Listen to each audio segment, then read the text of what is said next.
We're going to talk to another one of our experts this morning on our Alforex program, brought to you by Alforex Alfalfas. And that expert is Dr. John Gazer.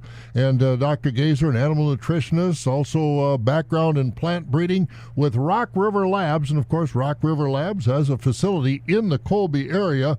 And Dr. John, this morning about some of these newer feeds that have been available, newer crops, actually, that have been available the last few years, BMR, corn silage, Hi-Gest, Harv Extra alfalfas for hay and haylage. What kind of benefits do they provide to our farmers as far as that ration is concerned? Well, good morning, Bob. The benefit that we're looking for with today's low lignin feeds, and this has certainly been a hot button topic, is to capture more energy per pound of feed and per pound of TMR.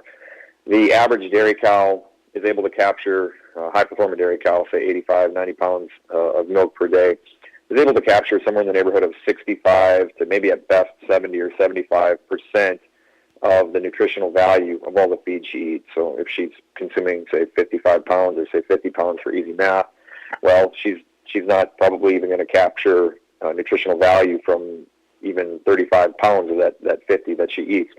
So what we're looking to do is identify opportunities to move the economic needle forward by capturing more energy per pound of feed. And in a lot of cases, that rests and the opportunity lies in the forages. One of the primary bottlenecks in animal nutrition is in the fiber component, which is necessary from a rumen function and metabolism standpoint, but the energy available from fiber is pretty complex to understand, but is at some level rooted in lignification and the extent of lignification, meaning think of concrete with rebar in concrete. Lignin acts as the rebar in the plant.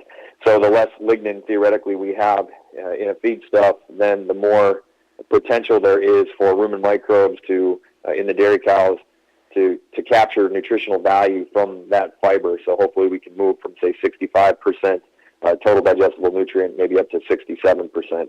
In today's market, where we're hovering around break even, and I truly believe this is our new normal, we need to be talking about feed conversion efficiency. The world and the markets are flooded with milk at the moment, so I don't know that we need to necessarily be looking for another couple pounds of milk, greater dry matter intakes, but rather what can we do, and we need to talk about and think about ways to capture more energy per pound of feed. Thus, maybe we can maintain the same performance at maybe drop an intake back a few pounds, and low lignin feeds may be a tool that will help us move in that direction.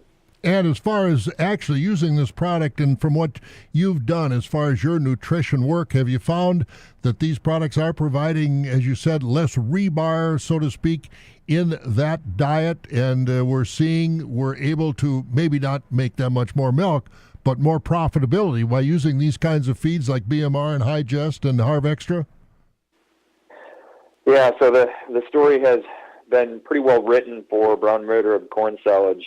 Quite a bit of research in academic journals speaking to gains in performance, improvements in milk production. The intake side of the equation is a little bit more difficult to sort out, as the particle size of the diet, how the diet and TMR is presented from a physical standpoint in front of the dairy cow also interacts with the nutritional characteristics.